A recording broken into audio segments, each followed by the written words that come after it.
Hi guys and gals, today we're gonna talk about the chest. We're gonna do bench press, we're gonna use a barbell. We're also gonna do the incline chest press. We're also gonna do the decline chest press as well. I already have videos about these variations, but I do them with the dumbbell. I tell you in those videos why I prefer to do them with the dumbbell and why using a barbell is not a good option. I'm gonna put a link up for those videos, so if you're watching from my YouTube channel, you're gonna learn more.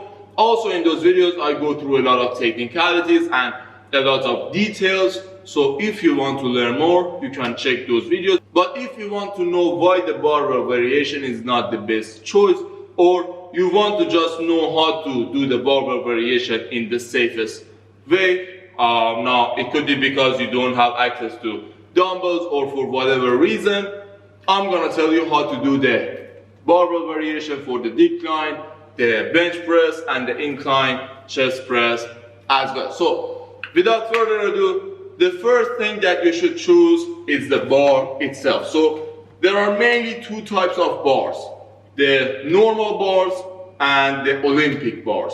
Now there are other types as well, but mainly the normal bars are around 20 kilos, maybe 15 kilos, maybe 25, but something in this range.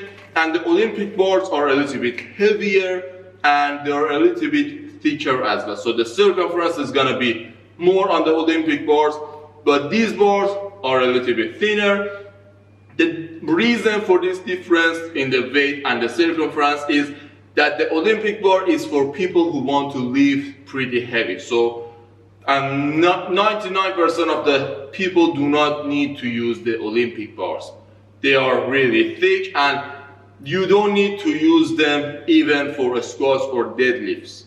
So majority of people do not need, unless you're lifting really heavy, so I don't know, 200 kilos, 250 kilos or something like that, you don't need to use them, specifically for the bench press. So just power lifters and people who train really heavy use the Olympic bars, but majority of people do not need to use them. But anyway, aside from the difference in the weight that they have, which if you're really beginner, that can be a lot. So 10 kilos, 15 kilos difference is going to be a lot. So you might not even be able to lift the bar itself, especially if you're a woman.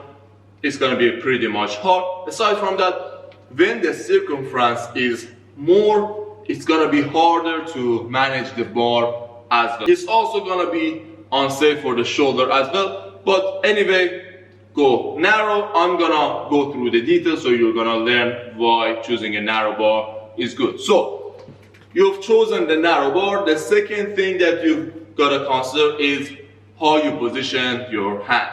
Now there are a lot of options, whether you go wide, whether you go narrow, whether you bring the thumb back, whether you bring the thumb forward, and whether you pronate, whether you supinate. There are a lot of options. First of all, let's start with the pronation or supination of the hand.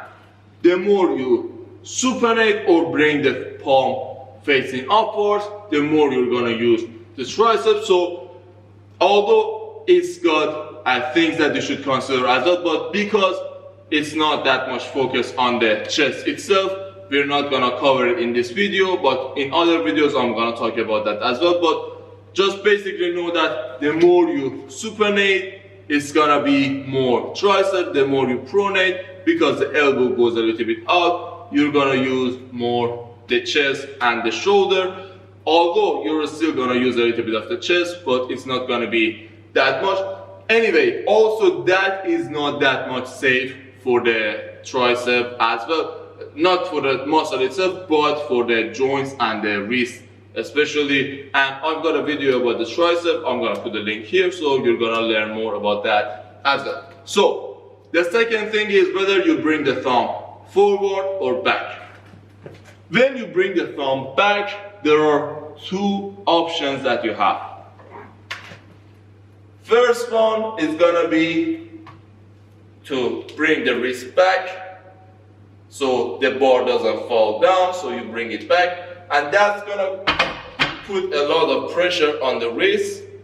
And if you want to alleviate that pressure, you need to bring it up and that causes you to just hold your fingers so tight that the bar doesn't come down. So aside the risk of injury that it can drop on you, and it can really cause serious injuries, aside from that, you cannot go heavy because you need to be focused on the strength of your forearm compared to your chest, and the forearm is not that strong compared to your chest, so you cannot overload it that much. And when you bring the thumb forward, the range of motion is gonna be a little bit trickier. The reason is when you bring the thumb forward, the elbow positioning is gonna be a little bit different because the hand is gonna be more pronated. So when the thumb is back, the hand is a little bit supinated or towards the ceiling, not too much, but a little bit supinated. But when the thumb is forward, you cannot supinate it because the thumb is in the way, so it's too much pronated, and the more you pronate, the more the elbow is gonna go out, and the more you supinate, you have more freedom. So because of that, the elbow is gonna come up when you bring the thumb forward, and what it causes is that first of all, the shoulder is in a vulnerable position, and it can cause a lot of injuries, and it can cause impingement. Second of all, the focus is gonna be more on the shoulder. So although bringing the elbow up is gonna shift the focus to the chest when you're here, but it's got a degree as well. When you go past around 45 degree and you come here and you do the press, which is called the guillotine press, it's gonna be a lot of shoulder involvement, and it's gonna be bad for the shoulder as mentioned. And aside from that, the wrist is also in a bad place. So again, because of the more freedom that your hand has when you're putting the thumb back, it's gonna be better for the wrist, but when the thumb is forward, it's not that much flexible, so when you're moving, it's gonna be really painful on the wrist. But anyway, it's better to bring the thumb forward. So to put it simply, because the risk of bringing the thumb back, as mentioned, is gonna be a lot more, it's better to bring the thumb forward. Now, where should we put our hands? Should we go wide? Should we go narrow?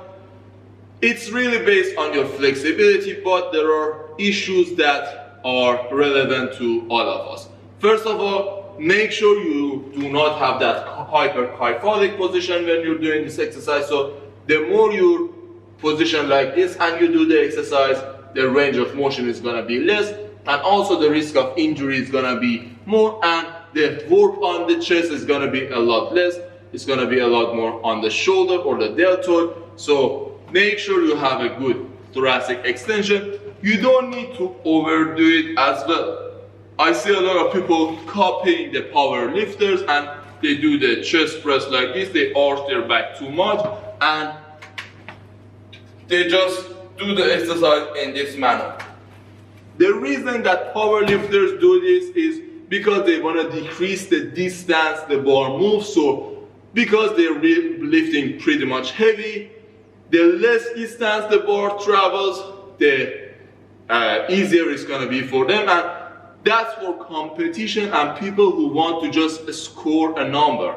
If you're training for health and for hypertrophy and really using the muscle for progressing, you don't need to do that. You need to just extend the thoracic or the chest, but do not exaggerate it. Just make sure the chest is a little bit in front of the shoulder, so not this. Anyway, aside from that, the wider you go, and we're again talking about the thumb forward, so we're not talking about the thumb back, the thumb forward, we've covered that. The wider you go, first of all, the wrist is gonna be in a bad position. As you can see, when you're all the way up, so the wrist is gonna be like this, and it's gonna be a lot of abduction or bending from the side, and that can cause problem here. And when you're coming down, it's gonna be a lot of stretch. The reason is the elbow is out. So the more you go out, the elbow is gonna be out a lot more, so the shoulder is gonna be abducted a lot more, and if you do not have the flexibility, it's gonna be really bad. So make sure you do not go all the way up, do not come all the way down if you're going wide. And now let's talk about going narrow. Now the wrist is good, there is not that much tension on the wrist, and when I go down, now in this position, the wrist is gonna be a little bit under tension, and this time it's gonna be adducted, so it's gonna be in. So if you go wide, when you're up, it's gonna be like this when you're up, and when you go close, you come down, it's gonna be the opposite. Both of them are bad for your wrist. So make sure when you're going wide, you do not come all the way up, and when you're going narrow, do not come all the way down. And the opposite for them were good. So when you go wide, when you come down, the wrist is good, but when you go narrow, when you come up, the wrist is good. So the opposite work. And what about other factors when you go narrow? As you can see, the elbow is a lot closer to my body, so the range of motion, although it's better, but it's gonna be a lot of tricep work. So the chest is not gonna be that involved because the elbow is tugged in a lot more, but overall this is a lot safer for the shoulder. But the wrist is not really in a good position, again, because the bar is straight and I do not have that freedom to supinate my hand. So, as you saw, both of these exercises had pros and cons. Normally, I would say going just a little bit wider than shoulder width is gonna be good. So, if this is shoulder width, I'm gonna just go a little bit wider. So, I'm gonna check also to see both sides are the same. And this is the best way to check. So, do not check by just looking from under. Come to the side. Make sure both sides are the same. So this time the wrist is gonna be comfortable when I'm up. And by the way, do not come all the way up. Make sure the elbow is slightly bent all the time. So either it's too much bent or slightly bent. Do not go all the way up. So you start from here and the wrist is good. I come down, the elbow is not too much out, not too much in, so around 45 degrees, it's coming down good. And although I have a good range of motion and I can come all the way down and it's pretty much safe for me, but still for the sake of flexibility restrictions, especially in the wrist, it's not good to come too much down. I do not have that much problem as I had when I went wide or narrow, but still not all the way up, not all the way down as well. So around 1 inch of my chest is gonna be good. If I want to get a good contraction and a stretch, I'm gonna use dumbbells. Now let's talk about the incline bench press. The two first thing is gonna be the same for this one as well. So put the thumb forward, and we're not gonna go supinated because it's gonna be triceps, so pronated. Now, whether we should go wide or narrow. When you go wide with this one, again, when you're all the way up, the wrist is gonna be in a bad position.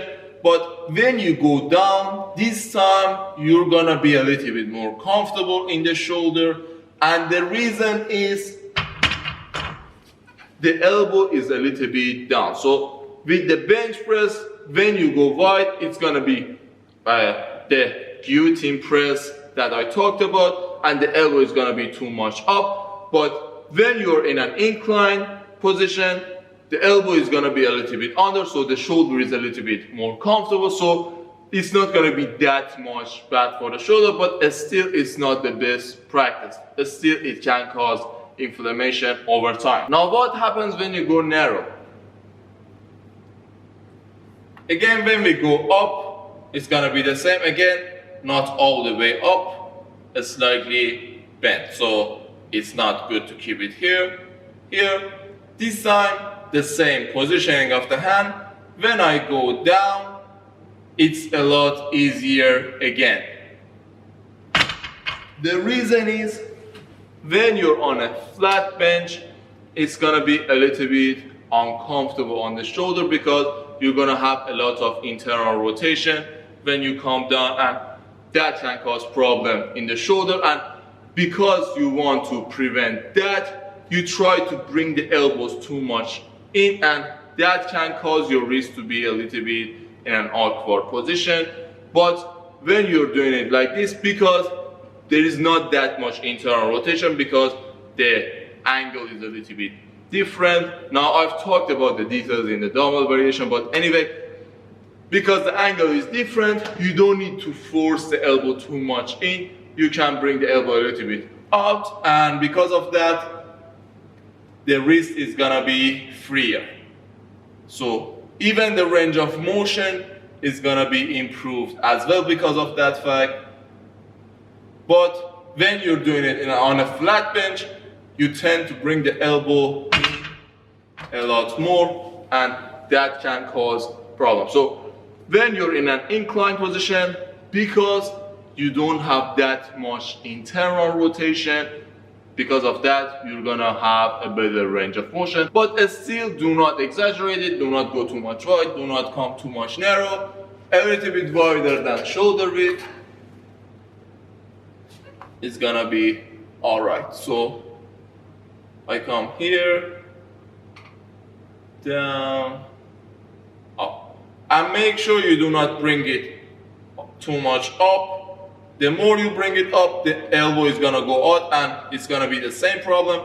And the more you bring it in, the wrist is gonna be in an awkward position. So not here, not here, around here is gonna be alright. But again, play with it based on your flexibility.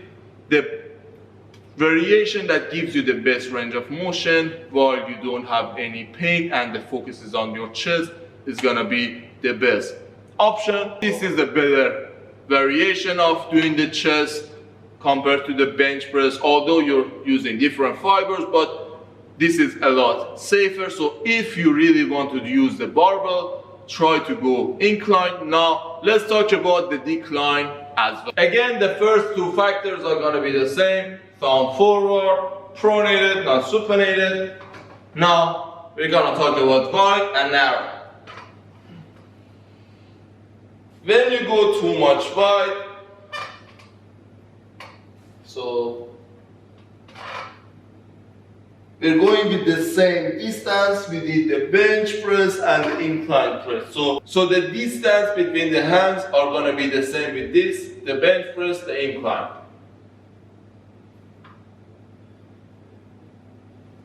So again, when you're up, the wrist is uncomfortable. When you come down, because on incline, the internal rotation is gonna be a lot more, so it's really bad and uncomfortable on my shoulder. So this is the worst for the shoulder when you go wide. Now what happens when I go narrow?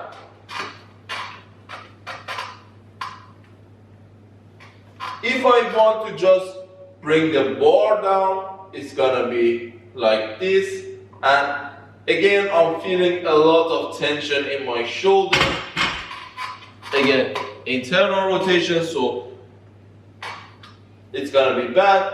And if I want to have less internal rotation, I need to bring the bar higher, so I shouldn't bring it here, I should bring it here, and that's just gonna be a lot of tricep. So if I want to use the chest, it's gonna be a lot of internal rotation. Now, the more you bring it up, the more you're gonna use the tricep, and the wrist is gonna be bent a lot more. So the decline version is the worst of all of them. The normal bench press was good, when you're a little bit wider than the shoulder width. The decline variation is worse. It doesn't matter where you put the hand because it's a lot of internal rotation. But the incline variation was pretty much good because you didn't have that much internal rotation. So basically the main reason, as you saw, was the internal rotation, that the barbell variation is not good, especially the decline variation. But aside from that, the wrist positioning is really bad as well, so you don't have that much flexibility. Although they are all related, but you cannot play with the wrist as well. So internal rotation of the shoulder, lack of flexibility in the wrist, and overall a lot of flexibility issues that you should consider that you cannot handle when the bar is fixed. When you have a dumbbell, you can change a lot of things, go wide, narrow. You can go wide some parts of the exercise, go narrow some other parts. You can, I don't know, pronate, supinate in the middle of the exercise. You have a lot more freedom based on your flexibility, your strength, your, I don't know, injuries or anything like that. Also, aside from all of this, another thing that's really important in all of these exercises is that you cannot train symmetrically. So when you're training with dumbbells, you know if one side is stronger than the other side, you know if the endurance of one side is less than the other, and you know if one side is, I don't know, less flexible, if one side is, I don't know, if there is any difference in one side compared to the other. But when you're using a barbell, it's really hard to understand that. So these are all the reasons that it's better to use a dumbbell compared to a barbell.